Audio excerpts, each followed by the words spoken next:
let's welcome into our conversation, Lieutenant Colonel in the Reserves, Jonathan Conricus, former international spokesperson for the IDF, senior fellow at the Foundation for Defense of Democracies. Thank you very much, Lieutenant Colonel Conricus, for your time.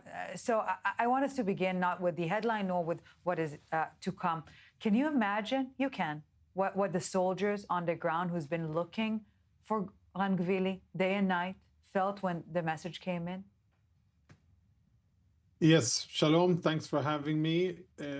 I can imagine what they felt. I don't want to imagine what they and their friends had to go through until they found the correct body. Yeah. Yes, an entire army looking for the last warrior. As we said, all for one and one for all. That's the true Israeli spirit, if I may. All right, with the lack of a better phrasing, Lieutenant Colonel Conricus, what now? Right, so when we look ahead, so this is, if we detach ourselves emotionally as Israelis, as people who care about the family deeply, and I join in the words that Jonathan said about healing, super important. We put that aside and look at strategic regional business, then I would say the following. This now allows, sadly, Hamas to claim, and for the Americans and the Qataris and the Turks to go ahead and say, let's move on to stage 2, because the missing body of murdered Rangvili was what stood in the way of that.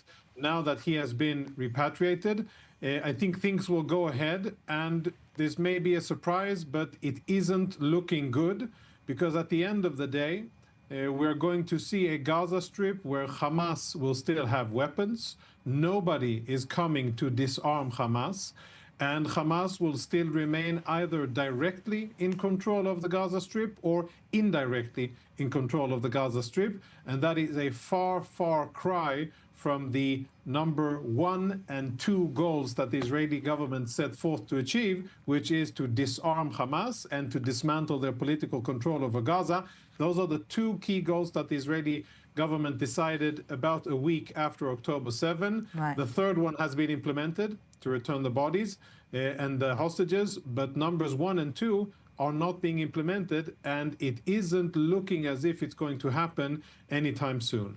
So speaking of Rafah, yes or no, maybe, choose your battles, etc. Is this the battle worth taking? I think you hit the nail on the head there exactly. Israel is choosing its battles, and I think Israel strategically, without saying so, is basically forfeiting total victory in Gaza, which is something that the Prime Minister promised and the entire political establishment promised, in order to achieve bigger gains elsewhere. And when I say elsewhere, I'm looking northeast towards the Islamic Republic of Iran. I think it's clear by this stage that Israel is not by any means achieving what it needs to achieve in Gaza for the short, immediate, and long-term future, but hoping that by agreeing to American dictates, recommendations, demands, you can choose whatever word, at the end of the day, hoping that bigger and better things will happen with regards to a much more serious and threatening enemy, the Islamic Republic of Iran. And I think that the State of Israel understands and hopes that it has a narrow, once-in-a-century opportunity to really change the security situation in the Middle East. And the only way of doing so is working together with the U.S. That is why the Rafah border crossing is going to be opened. I have no doubt about it. That is why we're going to go to stage 2, even though nobody is disarming Hamas. Gaza is forfeited, hoping to achieve things with regards to Iran. So just to note what we're saying on the right side of the screen at the moment, police vehicles, the convoy bringing Rangvili back home for burial. Inconceivable images. And you've mentioned it briefly, Lieutenant Colonel Conricus. We will be getting further into this later in the broadcast, but using the opportunity, we have to speak with you. At the moment, Iran, and once again, Iran. What are we to expect? Well, I think we're, you said correctly, it's almost showtime. Almost all of the pieces are in place in terms of the military hardware and the buildup of American capabilities. in order for the president to be able to, once he decides, actually take action. And I believe that that is exactly where we are now. It's a decision by the President of the United States and a very small circle of people that he trusts, eventually whether or not to strike. I personally believe that it is imminent and that it will happen, because I think that the Iranian regime butchered far too many people, disobeyed and basically flaunted the warnings of the American president, and then added insult to injury by tweeting and teasing and actually threatening him, the US president. Right.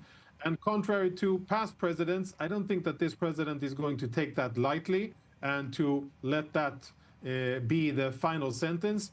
If it is the final sentence, it'll be probably the worst display of leadership that we've seen in the last century, speaking very clearly but then not following up. I do not believe that is what we're going to see. And my assessment is that soon we will see an American preemptive strike or an assault on Iranian command and control and other important facilities. Basically, you can think of it as the trumpet of the cavalry, signaling to those brave Iranians that have been out and protesting and being butchered by the Iranian regime, signaling to them that the cavalry is late, but the cavalry eventually arrived, and hopefully it will be a new day for the Iranian people and for the Middle region. East. Exactly. Lieutenant Colonel in the Reserves, Jonathan Conricus, thank you so very much for joining us tonight. We appreciate it. Thank you.